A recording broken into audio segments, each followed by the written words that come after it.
5 ऐसे असेंबली के हलके थे जहां पर खवातीन का जो वोटर लिस्ट में नाम था 90% खवातीन ने अपने वोट का इस्तेमाल किया। वो 5 असेंबली हलके जात में से 3 मजलिस के एमएलए मुंतखब हुए। 5 में 3 जो मजलिस के एमएलए मुंतखब हुए, वहां पर खवातीन ने 90% अपने वोट का इस्तेमाल किया। तो कोई ताज्जुब की बात नहीं होगी कि बोधन में भी इंशाअल्लाह ताला वही तारीख को दोहराया जाएगा कि हमारी माँ और बहनें पहले से ज्यादा अपने वोट का इस्तेमाल करेंगी। मैं बोधन के उलमाए कराम से भी अपील कर रहा हूं कि आप हमारी कामयाबी के लिए दुआ करिए, सरपरस्ती करिए। मैं बोधन की सरजमीन पर यकीनन अहले दिल भी रहते हैं, हम उनसे भी गुजारिश करते हैं कि आप रात के अंधेरे में जब उठकर अपने रब को मनाते हैं, आप इस गरीब और इस जमात की कामयाबी के लिए भी दुआ फरमा दीजिए कि हमको कामयाबी मिले। हमको कामयाबी इसलिए मिले कि हम बोधन को अच्छा कर सके। हमको कामयाबी इसलिए मिले कि जमीनी सतह से मुस्लिम अकलियत के और दलितों की लीडरशिप बनकर उभरे। अल्लाह हमको कामयाब इसलिए करे ताकि यहाँ पर बोधन में अमन को और मजबूत किया जा सके, ताकि हम वफ की जमीनात की हिफाजत कर सके, ताकि हम मस्जिदों को हिफाजत कर सके। मेरे अजीज दोस्तों और बुजुर्गों, ये चीज आपको हमको मिलकर करना है। मुल्क के कोने कोने में जो हालात हो रहे हैं उससे आप और हम वाकिफ हैं कि किस तरीके से बुलडोजर का इस्तेमाल किया जाता है, किस तरीके से एक जानवर को दिखाकर वहां पर एक वहशियाना सलूक इंसानों से किया जाता है, उनको मार मार कर उनकी जानों को लिया जाता है। तो मेरे अजीज दोस्तों और बुजुर्गों, मेरी आपसे अपील है कि आप मजलिस इत्तेहादुल मुस्लिमीन को वोट दीजिए। मैं फिर से कह रहा हूं, शख्सियत कोई माने नहीं रखती मजलिस में, इज्तिमाइयत हमेशा माने रखती थी। लोग आएंगे और चले जाएंगे। असदुद्दीन ओवैसी आज है, कल नहीं रहेगा, मैं जमीन की ग़िज़ा बनूंगा, मगर इंशाअल्लाह ताला मजलिस इत्तेहादुल मुस्लिमीन रहेगी। कल कोई बोधन के सदर थे, आज बीआरएस से लड़ रहे हैं, मुझे उनसे कोई जाती इख्तलाफ नहीं है, मगर याद रखिए आप मजलिस के प्लेटफॉर्म को छोड़कर मुखालिफ मजलिस की प्लेटफॉर्म से इलेक्शन लड़ रहे हैं। तो मैं उस वार्ड में आज दौरा किया हूं, मुझे यकीन है कि इंशाअल्लाह ताला वहां से मजलिस का उम्मीदवार कामयाब होगा। याद रखो, कोई साबिका सदर होगा, मगर जो इज्जत और पहचान मजलिस से अल्लाह अता करता है, वो जमात को छोड़कर वो इज्जत और रोब दबदबा कोई हासिल नहीं कर सकता है। ये तारीख गवाह है। मैं खड़े होकर आपसे कह रहा हूं, मेरी शनाख्त, मेरी पहचान, मेरी ताकत, मेरी मकबूलियत, मेरी इज्जत अल्लाह ने मुझे मजलिस इत्तेहादुल मुस्लिमीन से दी है। मैं मजलिस में नहीं हूं तो मजलिस का कुछ नहीं होगा। असदुद्दीन ओवैसी नहीं रहेगा। मेरे अजीज दोस्तों और बुजुर्गों, और आप ये भी जानते हैं कि बाज लोग हैं, चावल का कारोबार है और डर लगता है। चावल खाने का है तो खिलाओ, डरते काहे को? अगर तुम ये समझ रहे कि अरबाबे मुजाज या बरसरे इख्तिदार के लोगों के साथ रहे तो कारोबार चलता, प्यारे, कारोबार चलता अल्लाह के हुक्म से, कोई एमएलए मिनिस्टर की तरफ से नहीं चलता है। रब अगर जिसका साथ देगा तो दुनिया का शैतान या कोई शैतान का एजेंट कुछ नहीं कर सकता। देखो मजलिस इत्तेहादुल मुस्लिमीन को जो लोग कहते थे ये गरीबों की जमात है, ये रिक्शे वालों की जमात है, ये अनपढ़ लोगों की जमात है, फिर जब जमात तरक्की करती गई तो लोगों ने कहा ये तो पुराने शहर के ब्रिज के उस पार की जमात है। जमात जब आगे तरक्की करती गई तो बोला गया नहीं नहीं ये छोटी जमात है, ये नाम तो कुल हिंद है मगर सिर्फ हैदराबाद की हद तक महदूद है। मगर जब चेयरमैन बोधन में मुनक्कद हुआ तो बोले हो 1-2 जगह बन गए। जब आगे बढ़ते गए, जब पूरे हिंदुस्तान में मजलिस का हरा परचम लहराना शुरू कर दिया, जब बिहार में मेले मुंतखब हो गए, महाराष्ट्र में मुंतखब हो गए, तो बोले इन्हों बी टीम है, इन्हों बी टीम है, तो इनको आप कुछ नहीं कर सकते। बी टीम बोलो, सी टीम बोलो, डी टीम बोलो, क्या क्या बोलते बोलो, तुम सीटी बजा लो, गो करते कर लो, हमको कोई फर्क नहीं पड़ने वाला है। जब तक अल्लाह मुझे जिंदा रखेगा बहैसियत मजलिस इत्तेहादुल मुस्लिमीन के एक सिपाही के, मैं अपनी जमात के परचम को लेकर, भारत की आईन पर मुझे अटूट भरोसा है, मुझे अल्लाह की जात पर पूरा तवक्कल है, मैं अपनी जमात के पैगाम को हिंदुस्तान के कोने कोने में लेकर जाऊंगा। मेरी ख्वाहिश यह है कि मेरी आंख बंद होने से पहले हिंदुस्तान की बड़ी बड़ी रियासतों में मजलिस के अरकान बल्दिया, सरपंच, जिला परिषद के मेंबर, रुकने पार्लिमान मुंतखब हो, और इसीलिए हम कोशिश कर रहे हैं, कामयाबी मिले या ना मिले, मगर अल्लाह जो हमको इज्जत से नवाजा, इंशाअल्लाह ताला पूरी ताकत और पूरी प्रोग्राम और प्लानिंग के साथ हम लोग काम कर रहे हैं। बिहार में इलेक्शन हो रहा तो उस वक्त भी लोग कह रहे थे कुछ नहीं होगा, 4 चले गए, मगर अल्लाह ने बता दिया कि जो लोग मजलिस के एमएलए को तोड़े थे, जिल्लत और रुसवाई और शिकस्त उनका मुकद्दर बन गया।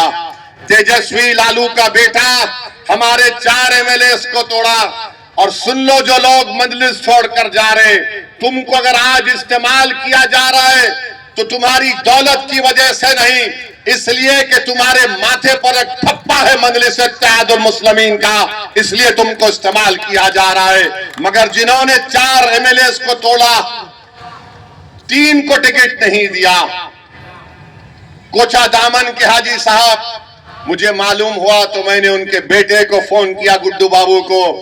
मैंने कहा गुड्डू बाबू सलाम अलैकुम, मैं मिलना चाहता हूं आपके वालिद से। वो मेरे पास आए गुड्डू बाबू, बोले कि साहब कब आएंगे? मैंने कहा शाम में आऊंगा। हाजी साहब के पास गया, बैठा, उनसे बात किया, उनसे शिकायत किया, मुझसे शिकायत किए। बाद में आप देखते कि कोचा दामन से जिसको टिकट गठबंधन ने दिया था और मजलिस के एक नौजवान उम्मीदवार ने एक पुराने साबिका एमएलए को कम से कम 30-35 हजार वोट से शिकस्त दे दी। जो लोग मजलिस को छोड़कर दूसरी पार्टी में जा रहे हैं, तुमको इस्तेमाल कर रहे हैं। 4 एमएलए को लिए 1 को टिकट दिए, 3 को नहीं दिए, और जिसको टिकट दिए, जो कि हार्ट एक असेंबली का हल्का है, वहां पर हमने अपने उम्मीदवार को उतारा, मुर्शिद आलम को। और अल्लाह ने, अल्लाह का निजाम देखिए, जिसने मजलिस से गद्दारी की, अवाम को धोखा दिया, वो शख्स 4थे नंबर पर आ गया। जमानत जब्त हो गई उसकी। 2 भाई मिलकर इलेक्शन लड़े, बड़ा भाई कोई और पार्टी से, छोटा भाई जो इलेक्शन के वक्त आकर माजिद साहब के सामने रोककर कहा था कि मेरे को टिकट दिलाओ, दोनों भाई हार गए।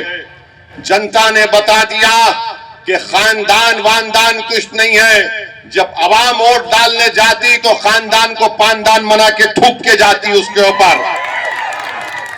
जनता ने बता दिया कि जो मुखलिस होगा हम उसका साथ देंगे।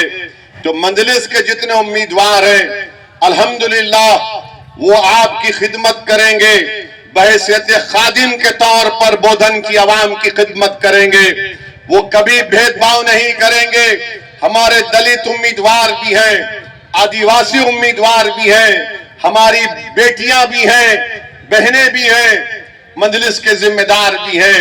मगर एक ट्रेलर हो चुका है, किस तरह इलियास साहब के नॉमिनेशन को रोकने के लिए कोशिश की गई। इंशाअल्लाह ताला मुझे यकीन है कि 11 तारीख के दिन एक कोर्ट पर मजलिस इत्तेहादुल मुस्लिमीन के निशान पर आप मोहर लगाएंगे। मेरे अजीज दोस्तों और बुजुर्गों, मैं आपसे ये भी बताना चाहूंगा कि आज आप देखते ही हैं कि मुल्क में जो हालात हैं, और खास तौर से बीजेपी जो 11 साल से इख्तिदार पर है, बीजेपी इस मुल्क में बजाय लोगों में एतमाद पैदा करे, शक को आम कर दिया। नरेंद्र मोदी 11 साल से वजीर आजम है, बजाय इसके कि झूठ को खत्म करे, उन्होंने सच को खत्म करके झूठ को आम कर दिया। बजाय उसके कि लोगों में इत्तेमाद पैदा हो, भारत के नौजवानों में बीजेपी की सरकार ने गैर यकीनी कैफियत को पैदा कर दिया। मैं सुन रहा था राज्यसभा की मोदी की तकरीर को। मोदी कह रहे थे कि पूरे विश्व में, दुनिया में जितने ममालिक हैं उनकी आबादी बूढ़ी हो रही है और हमारे मुल्क की आबादी जवान है। काश को उठकर पूछता मुल्क के वजीर आजम से कि अगर इस मुल्क की आबादी 60% 40 साल से कम उम्र की है तो आपने इनके लिए क्या नौकरी का इंतजाम किया, इनको क्या स्किल सिखाया आपने इन लोगों को। क्योंकि ये बात सच है कि पूरी दुनिया में अगर कोई नौजवान मुल्क है तो भारत है, मगर हम जिसको अंग्रेजी में बोलते हैं इस डेमोग्राफिक डिविडेंड का कैसे इस्तेमाल कर रहे हैं। ये जवान जो लोग आज भारत की 60% आबादी है वो 20 साल तक ऐसा ही रहेगा। उसके बाद भारत की 12% आबादी 133 करोड़ आज है, उसका 10% देख लो जो ज़ईफ और बूढ़ी हो जाएगी। कितना महंगाई होगी, कितना खर्चा उन लोगों के लिए करना पड़ेगा, इसका हम सोचते नहीं है।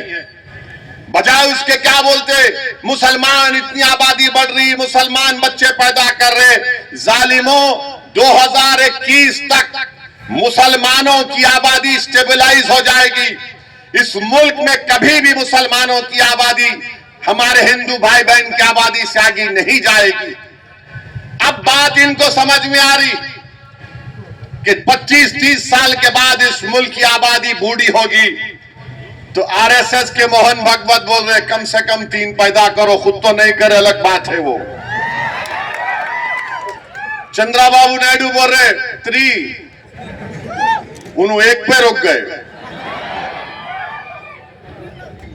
पहले तो बोलते थे पॉपुलेशन पे बिल लेकर आएंगे, हमको बुरा बोलते थे, मगर अब अंदाजा हो गया कि अगर एक मुल्क की आबादी ज़ईफ होगी तो किस तरह उसके उस मुल्क पर असर पड़ता है। क्योंकि कोई इंतजाम हम किए ही नहीं। कल तक गाली मुसलमान को देते थे, अब आदादो शुमार उनको नजर आ रहे, सच्चाई उनको दिखाई दे रही है तो अब परेशान हो रहे हैं। हम पूछना चाहते हैं वजीर आजम से कि इस 60% आबादी का क्या कर रहे हैं आप। तो आरएसएस वाले बोलेंगे इनको गौरक्षक बना दिए हम, इनको हम जहां कहीं भी कोई ईसाइयों का त्योहार होगा वहां पर धावे लगा मार देंगे कि मजहब तब्दील किया जा रहा है। आप बताइए, ओडिशा में बीजेपी की जब से सरकार बनी है, एक ईसाई पादरी है, उसको पकड़कर क्रिसमस के वक्त उसके मुंह में गोबर डालकर, उसके सर पर सिंदूर लगाकर, उसके गले में जूतों का हार डालकर उसके गांव में उसको फिराया गया। क्या कसूर है उसका कि वो ईसाई है। मोहम्मद मकानदार एक लड़के का नाम है, बंगाली बोलने वाला, मॉब लिंचिंग कर दी गई। गाड़ी में जा रहा, गाड़ी में उतार के मारे उसको। पहले केस उस पे बुक करे, मरने के बाद बोले नहीं नहीं उसकी मॉब लिंचिंग हो गई। त्रिपुरा में बीजेपी की सरकार, मस्जिद पे हमले, घरों को जला दिया गया। क्या वजह थी? नहीं, चंदे के पैसे पे झगड़ा हुआ। कश्मीर का मुसलमान निकलकर गरीब सामान बेचने आता है तो वहां पर बच्चे का, एक नौजवान बच्चे का सर फोड़ दिए। वीडियो बनाकर बोलते नारा लगाओ। करे कोई बंगला जबान बोलता बांग्लादेशी, कोई कश्मीर से आया तो क्यों आया, और फिर हम और आप बोलते कश्मीर भारत का टूट हिस्सा है और रहेगा इंशाअल्लाह। मगर जब कश्मीर की जमीन से मोहब्बत है तो जमीन पर बसने वाले इंसानों से क्यों मोहब्बत नहीं आ रही सिर्फ बीजेपी वालों को? अगर जमीन से मोहब्बत है तो जमीन पर रहने वालों से मोहब्बत होनी चाहिए। मैंने अपने इस पब्लिक स्कूल की तेलुगु की एक पोएम सुना था, देश मट्टू मट्टी का दो देश मट्टी मन मंचुलो।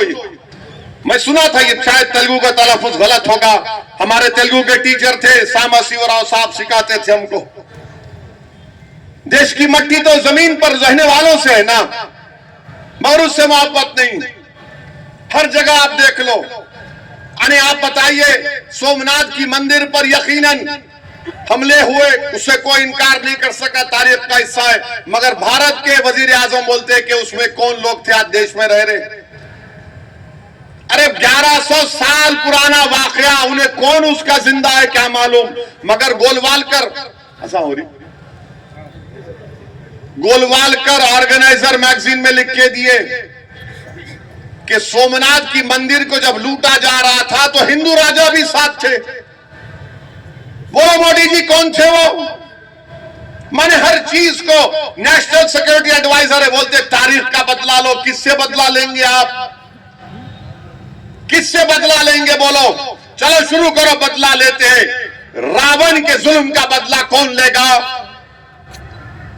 महाभारत में जो कौरवा ने किया उसका बदला कौन लेगा? बताओ कौन लेगा? पुष्पमित्रा संघा ने जो मंदिरों को तोड़ा उसका बदला कौन लेगा?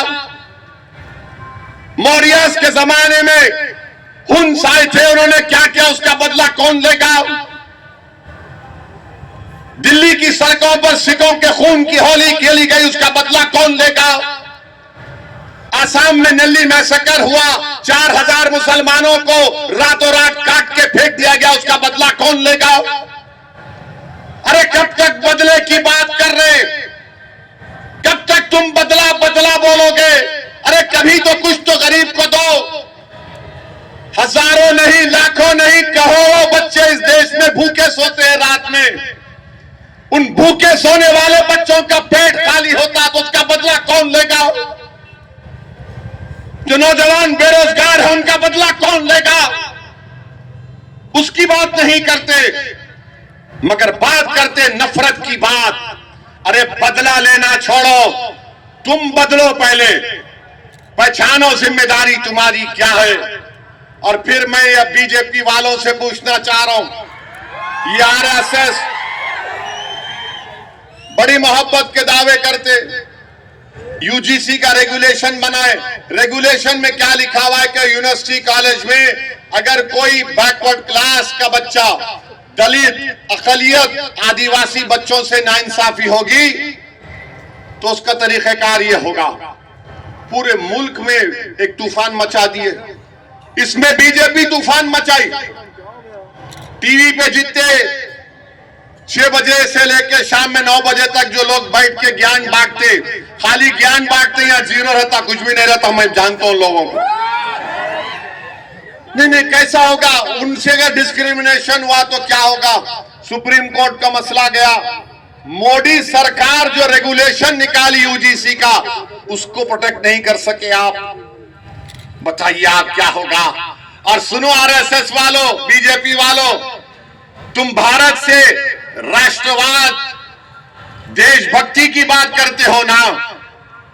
इस देश का पेट्रोलियम मिनिस्टर कौन है? हरदीप सिंह पुरी है या ट्रंप है? बोलो। ट्रंप अमेरिका में बैठकर गोरी चमड़ी वाला बोल रहा है तुम रशिया से तेल नहीं लेना, तुम वहां से लो।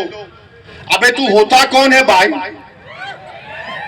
तू अमेरिका का सदर है, हमको बोल रहा उन्हें, तो मोदी जी बोल रहे यस प्लीज। अरे तेल भी हम नहीं ले सकते। आरएसएस वालों बोलो ये देशभक्ति है। क्या अमेरिका इंडिया को इररिलेवेंट नहीं कर दे रहा है? बताइए आप। और आप बोलते हो देशभक्ति, ना कोई घुसा है ना कोई घुसने देंगे। चीन घुस के बैठा हुआ है मोदी जी। मैं बोल रहा था कोविड के जमाने से, मैं पुकार कर कह रहा था चीन घुस के बैठा हुआ है। भारत की फौज के आर्मी चीफ की किताब के इख्तिसाबात कैरावान मैगजीन में छापे गए। जर्नल साहब लिख रहे हैं कि लद्दाख में चीन की फौज, टैंक आना शुरू हुए। जर्नल साहब ने वजीर आजम के ऑफिस को फोन किया, वजीर दिफा से बातचीत की, एनएसए से बातचीत की, जितने जिम्मेदार हैं उनसे बात करके कहा कि चीन की फौज आ रही, क्या करूं। टाइम दिया उन्होंने, ये टाइम को 1 घंटा, 1.5 घंटा, 2 घंटे हो गए। और बाद में थोड़ी देर के बाद जर्नल साहब बोलते हैं और वो मैगजीन लिखता है कि वजीर दिफा जनाब राजनाथ सिंह साहब ने कहा कि जो उचित है वो करिए, जो उचित है वो करिए। और हम लोग क्या किए थे, बालाकोट में स्ट्राइक किए थे पाकिस्तान के ऊपर, और मोदी क्या बोले थे मीडिया को, मेरे को फौज के लोग आके बोले कि सर अभी टाइम नहीं है, बादल बहुत हैं। मोदी जी जंग के एक्सपर्ट हैं, जंग के एक्सपर्ट हैं। उन्होंने बोले बादल है, बादल का एडवांटेज लो, घुस जाओ मारो। ये अलग बात है कि प्लेन का रेडार जाता तो टेक्नोलॉजी से मालूम होता, मगर मोदी जी का दिमाग, उन्होंने बोले बादल है, घुस जाओ। मोदी जी जब बादल को देख के आप बोले अटैक करो बालाकोट में, ये जनरल आपको बोल रहा था चीन की फौज आ रही, आ रही, आ रही, आ रही, आ रही, आप बोले जो उचित है वो करो। मेरे भाई, भारत के लिए जो उचित होगा वो काम करना पड़ेगा। 56 इंच के सीने के दावे करने वालों, आरएसएस बीजेपी वालों, बताओ, फौज का जनरल पुकार पुकार कर कह रहा था और आप में इतनी हिम्मत नहीं थी कि फोन करके बोलते मारो उनको, मार के फोड़ के बाहर निकालो भारत की जमीन से। आप नहीं बोल सके। किसको बोलते, किसको बोलते, किसको डराते ये लोग? चीन को नहीं डराते। ये आसाम का एक मुख्यमंत्री है, 2 रुपया है किसी के पास, ये 2 रुपये दो, 2 रुपये का कॉइन ला,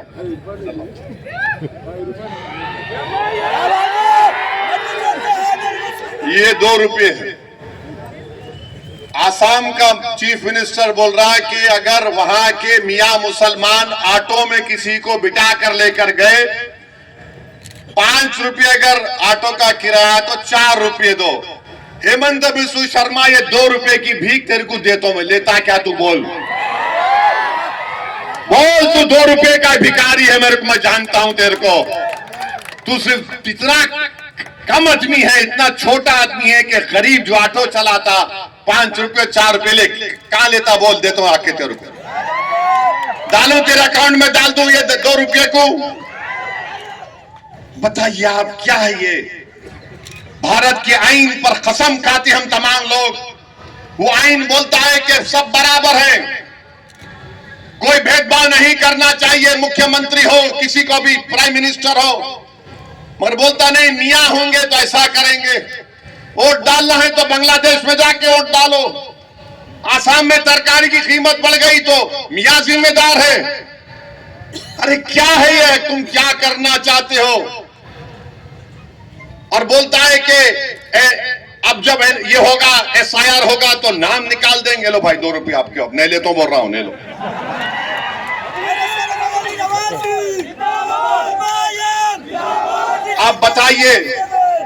आप बताइए क्या हाल है? तो मेरे अजीज दोस्तों और बुजुर्गों, बोलना तो बहुत चाहता हूं मगर निजामाबाद भी जाना है। आखिरी बात बोल के जा रहा हूं, मजलिस का चेयरमैन बनना जरूरी है। क्यों? बोधन की तरक्की के लिए, बोधन के अमन के लिए, भाईचारगी के लिए, मगर एसआईआर के लिए भी जरूरी है। याद रखो मेरी इस बात को। मैं 6 महीने पहले तकरीर में बोला था पासपोर्ट बनाओ, बोला था आप लोगों को, जो सुने होंगे मेरी बात को, जिसके पास पैसे पासपोर्ट बनाओ। डॉक्यूमेंट जरूरी है। उसमें एक तारीख लिखी गई कि जो 2002 के बाद पैदा हुए या 87 के महीने के बाद पैदा हुए तो उनको डॉक्यूमेंट देना पड़ेगा। बर्थ सर्टिफिकेट, पेंशन का सर्टिफिकेट, ये 10 डॉक्यूमेंट है। याद रखिए, एसआईआर एक बहुत बड़ा चैलेंज हमारे लिए है। आज 11 तारीख को आप वोटर लिस्ट में देखकर अपने वोट का इस्तेमाल करिए। जाइए ताकि मालूम हो सके कि तुम्हारा नाम वोटर लिस्ट में है। 2002 की वोटर लिस्ट इंशाअल्लाह ताला मजलिस फराहम करेगी, आपको मैपिंग होगी, बीएलओज आएंगे, तो आपका काम यह है कि 2002 की वोटर लिस्ट में आपके अब्बा का या आपके दादा का या जो बुजुर्ग का नाम है वो निकाल कर रखें। वो अगर अल्हम्दुलिल्लाह बखेद हयात है उनका नाम डालना, उसका नाम लेकर उनकी औलाद का नाम डालना, कोई नाम मिस नहीं होना। ये जिम्मेदारी सबकी है। एसआईआर मैंने पार्लियामेंट में खड़े होकर कहा यह गैर कानूनी है, मगर सुप्रीम कोर्ट में मामला चल रहा है, तो एसआईआर के लिए जरूरी है कि डॉक्यूमेंट्स की जरूरत पड़ेगी। और बीजेपी उत्तर प्रदेश में फॉर्म 7 डालकर मुस्लिम अकलियत के नामों को डिलीट कराना चाहती है। तो मैं तमाम से अपील कर रहा हूं, तेलंगाना में जब एसआईआर होगा हमको पहले से ज्यादा चौकस रहकर, क्योंकि अब बीजेपी एनआरसी एनपीआर नहीं करना चाहती। वो इलेक्शन कमीशन से अगर खुदा ना खास्ता किसी का नाम नहीं आया तो उनको कहा जाएगा तुम भारत के सिटीजन नहीं हो, नागरिक नहीं हो, कागजात लेकर आओ। तो वो वक्त आने से पहले हमको चौकस रहकर, मुत्तहिदा रहकर अपने काम को करना है। मैं तमाम मस्जिद के जिम्मेदारों से ये अपील कर रहा हूं पूरे तेलंगाना के कि हर जुमे के खुतबे से पहले 3-4 मिनट एसआईआर पर लोगों को बाखबर कराएं। याद रखो, अगर नाम नहीं आएगा खुदा ना खास्ता तो कल ये लोग बोलेंगे ये लोग भारत के शहरी नहीं है। अगर आपको मेरी बात का यकीन नहीं हुआ तो गूगल करके देखो, गोवा का एक एक्स साबिका मेंबर ऑफ पार्लियामेंट है, उसको नोटिस आ गई तुम क्या भारत के शहरी हो बताओ। तो ये बहुत जरूरी है, परेशान होकर फिक्र करके खाली बैठना नहीं है, हरकत करना है।